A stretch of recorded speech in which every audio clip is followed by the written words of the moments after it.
I'm not an electrician. If you think you can handle such a job, try it. What's the worst thing you could do is burn your house down.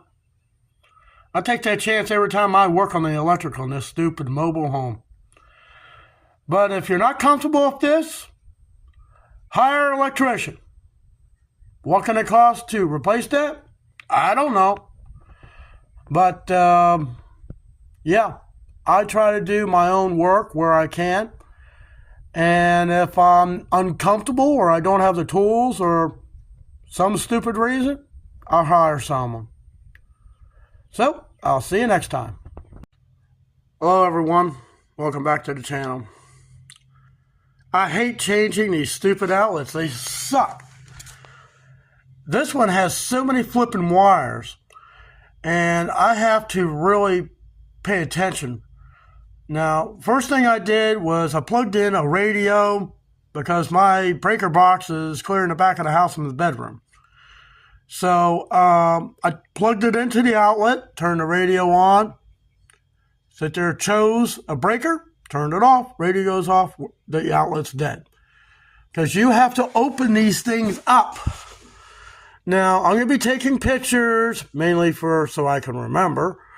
And I'm going to try marking these wires so I know which one goes where. So I'm going to show you some of the tools. Well, I'm going to show you all the tools that I have here to work with. And let's get started. One tool, hammer. Step.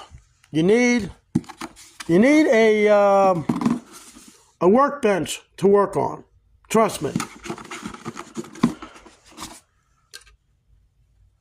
A Phillips head screwdriver. Needle nose. And a flathead screwdriver. So let me get the Phillips head and unscrew it. Eventually, these are the all-in-one. Now, the only one I can find has this little cover that kind of snaps on. And this is what holds all the wires in. Let's get started. This is what I'm talking about. Look at that. What a pain in the ass. They don't give you enough wire to do anything, so we might have to try doing it like this. That's why I need the stool. I need something to work on it with. Last time I changed these outlets, well, it wasn't an outlet.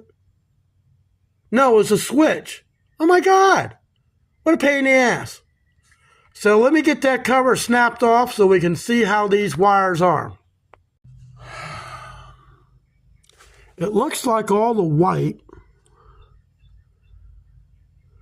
is on one side. It looks like the ground are in the middle, and the black is on the other side. So we got one load. Or no, that's a line. And that's a load. So the load comes out one side. The line and whatever that, I can't remember what, because I had this wall part. But I marked what the wires were. So, basically, when this thing goes back, it has to go back in this way. Because I want the plugs like that, not upside down like I had it. It's kind of just the way I had it when I cut this paneling. So, Jesus, I hate doing this. I truly do. It's just a nightmare. Because the only way I've been able to get these wires to go in there is using a flathead screwdriver and a hammer and pound it in there. Oh, well, it's got to get done. So let me pull these things out with the pliers. Okay, I got the one wire out. So you see, this is one continuous wire that goes through there. So the white on one side, ground in the middle, and the black on the other side. Okay, I cut all the insulation away so I can see what we got. So now, it's time to bring the new outlet in and put it back. So the first one's going to have to go in as this. It's going to have to go in there somewhat like that. Okay, I pushed it in with a screwdriver, get it down in there, and then I used a hammer and the screwdriver as a chisel to make sure I get it all the way down in there.